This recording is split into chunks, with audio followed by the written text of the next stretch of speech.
So, dear friends, a very happy month of April for you. The days are flying or flowing as it were, and many things are happening.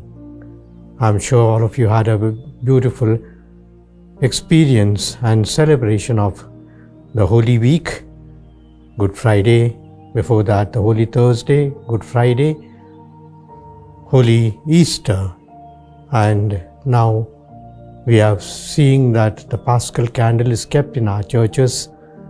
Many people are visiting the churches.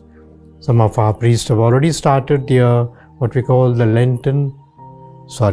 the Paschal house blessings. And therefore, it's a good season for all of us. I see that the marriages are already begun. Perhaps many people were waiting for these days. I myself already last 2 days I saw that I got the invitations for weddings in our archdiocese. So let me just begin with the Sunday message. This Sunday it's called the Divine Mercy Sunday. A Sunday that reminds us of what we call the forgiveness, the mercy and compassion of Jesus for us.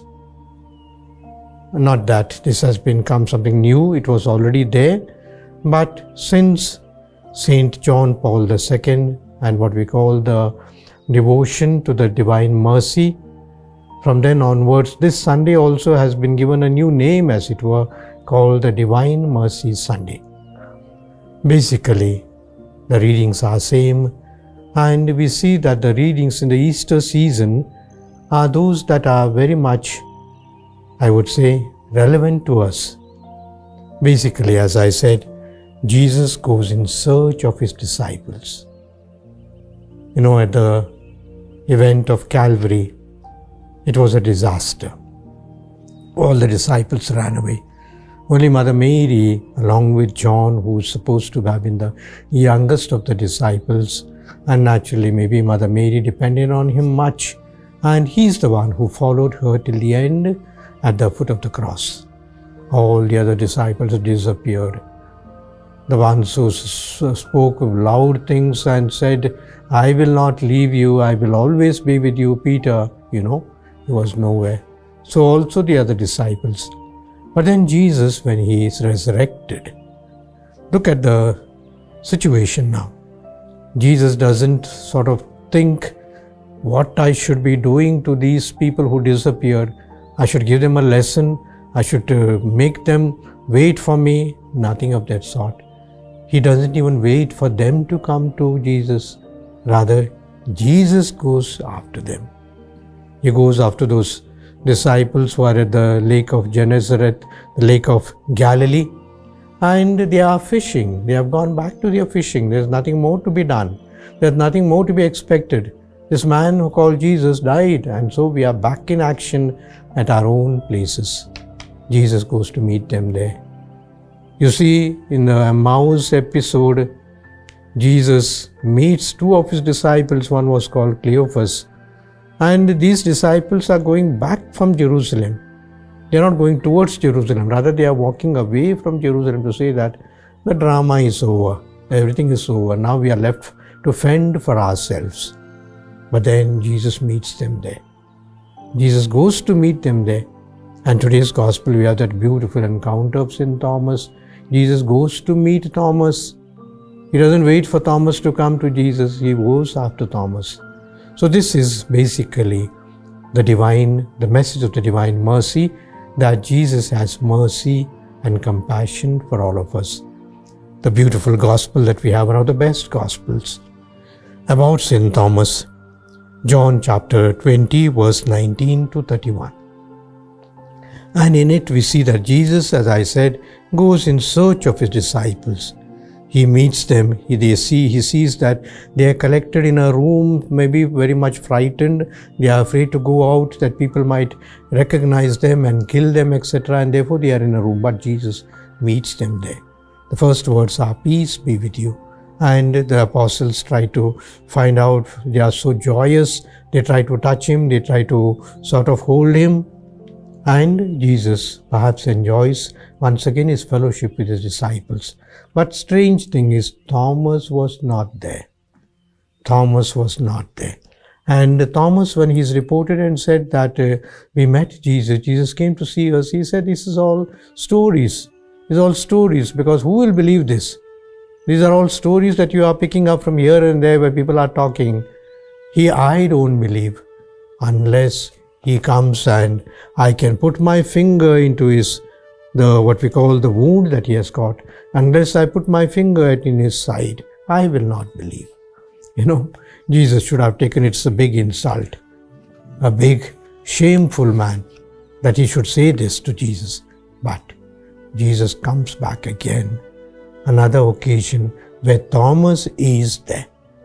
And he tells Thomas, please come forward and put your fingers wherever you would like to put them, in my side, in my hands, but believe. But believe. And Thomas is, he makes the greatest confession in the world.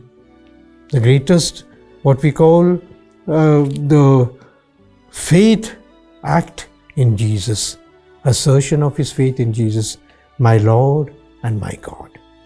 Beautiful words. We can use it 1,000 times. Every time we fall down. Every time we are in doubt. Every time perhaps we think God has disappointed us. God cannot disappoint us. My Lord and my God. And Jesus gives Thomas a beautiful advice.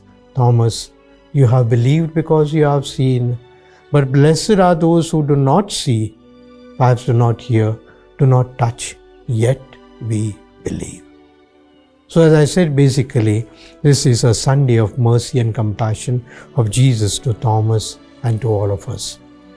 We see that beautiful picture of Jesus with the blood and water, perhaps what we call the rays coming out from his heart. The red ones representing what we call the blood of Christ. And the white ones, the water, perhaps also represent the light of Christ. In fact, the second reading today, the reading from 1 John 5:1 to 6, speaks about this water and blood. Perhaps a little distant reference to this figure of Jesus that comes to us, what we call through Saint Faustina, who had this this picture in her mind when Jesus appeared to her, the apparition itself, and then she perhaps described it, and it is drawn for us as the picture of the divine mercy of our Lord, the symbol of his mercy and compassion. This mercy and compassion is not only a divine healing of ours, that we also should perhaps go out and have compassion for the others. Our religion is not just one-sided. It's two sides of the same coin. On the one side, it's the God aspect. The other side is our neighbor or anyone who is in need. The definition of neighbor in that parable of the Good Samaritan, the definition is the neighbor is anyone who is in need. And therefore, this also explained to us, and the first reading from the Acts of the Apostles gives us a gist of this compassion and mercy we can show to the others. In the reading, we find that in the first assembly or the first community of the first Christians, there was not a single person, a needy person. That means everyone was provided, everyone was taken up, and everyone was given something in order to be happy. At the end of the reading, there is also that expression to say that there were people who were so much taken up by this new message or good news, attachment for Jesus, that they are ready to sell all their belongings and share it with the poor. In a later chapter, in the 6th chapter of the Acts of the Apostles, we see how the order of diaconate also came because the apostles had compassion on the widows and the orphans who were left out in the assembly, and in order to reach them out very specially, they institute what we call the administration of the special diaconate as such. The deacons were appointed to take care of them. So my dear friends, this is the Sunday of the Divine Mercy. And the Divine Mercy devotion is quite popular in our Archdiocese also. And in many places, we have this symbol or this icon of the Jesus with the blood, with the red rays and the white rays or the silver rays coming out from his heart. So let us keep up this Sunday, asking God for his mercy and compassion.